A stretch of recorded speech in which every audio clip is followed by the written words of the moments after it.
So right now we're still in preparation mode, waiting for Idalia to head our way. At this point, we've had our several EOC meetings, really virtually, haven't opened our EOC yet, to begin our coordination with all the neighborhoods and getting them to lower lagoons and creating some capacity for the water that's coming, and really just getting ready to respond. And I can let Chief talk about some of the responses on the fire side.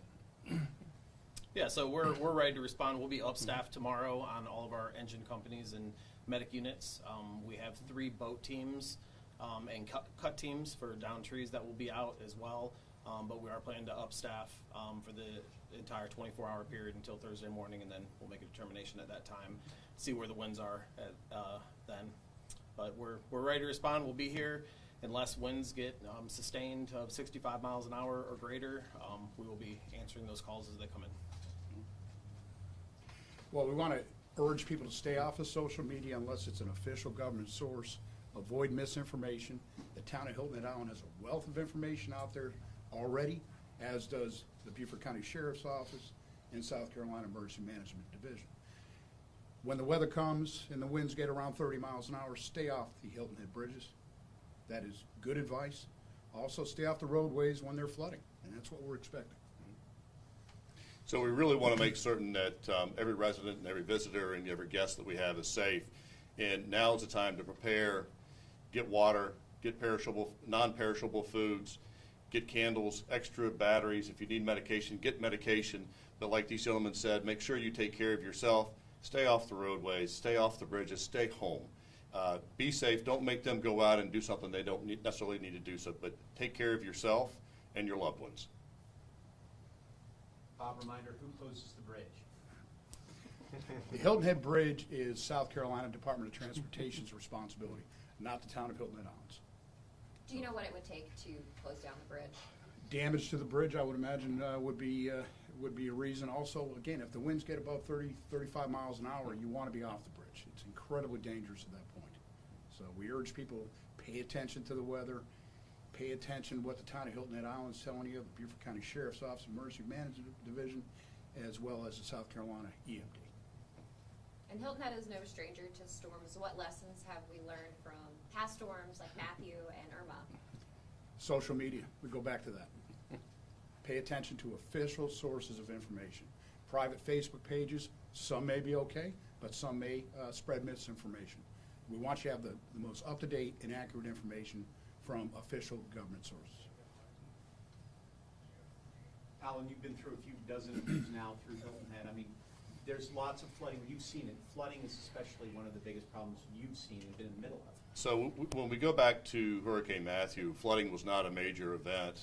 And then a year later with Irma coming around, we saw major flooding, and much greater than what we had with Matthew. A lot of buildings were underwater. So it is really important, especially tomorrow night, Wednesday night at 10 o'clock, when we're experiencing king tides. And then we're expecting a surge 2 to 4 feet above that. That is a lot of water. And we got to make certain that we're not on the roads, not in the way, not out there putting ourselves in danger. So that is the one thing to be very, very wary of. Tom, from your perspective, obviously this is a conversation we have a lot, but frankly, we all know we've been incredibly lucky over the past few years, right? Ian comes in last year and we're all very prepared, but truly nothing bad happens here. Before that, Danny, Elsa really spare us for the most part. What is the message to folks that have been here through things like that over the past 5-6 years? We haven't really had anything that bad, that they don't get complacent. I think that's the key word, is don't get complacent.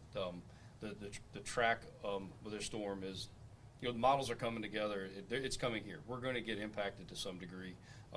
My concern is obviously the wind and the rain on top of the storm surge. Obviously, we had rain this morning, so rain on top of rain. So that's a big concern for us. So complacency is the key, and like the mayor said, now's the time to prepare and get yourself ready for that storm. So, but complacency is a key word. Don't be complacent.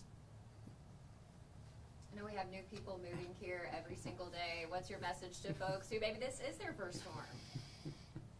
Listen to these guys. Seriously, I mean, it's they've been through it firsthand. They're our first responders, and they know what's going on. And then when they put out the message, listen. Does the town have any plans to hand out sandbags to residents or anything like that? No, at this point, the town does not have any plans to do anything like that, nor are there any plans to open up any shelters. If something is to open up, where you would go is SCEMD, download their app, and on there's a site that shows what would be open.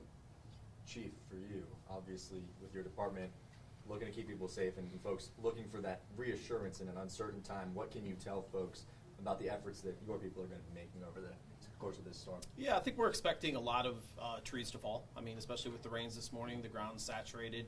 As those winds pick up, we will see trees fall across roadways.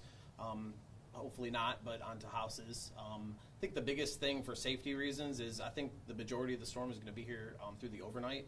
So stay inside. Don't go out wandering around, driving, walking, anything like that, because a tree could fall at any time, and it's always better to be in your house. Mayor, your message to your residents as the leader of this island, what do you want your people to know about what they should be up to, what they should be thinking, and how the island is looking out for them over the course of this? First and foremost, we're a great community that cares for each other. Put yourself in a good position to take care of yourself, because your neighbor may need you. So if you've got yourself taken care of, then you can help out others. And it really is important not to be a sightseer tomorrow night. Stay home, stay safe, and be ready to help out those that need help.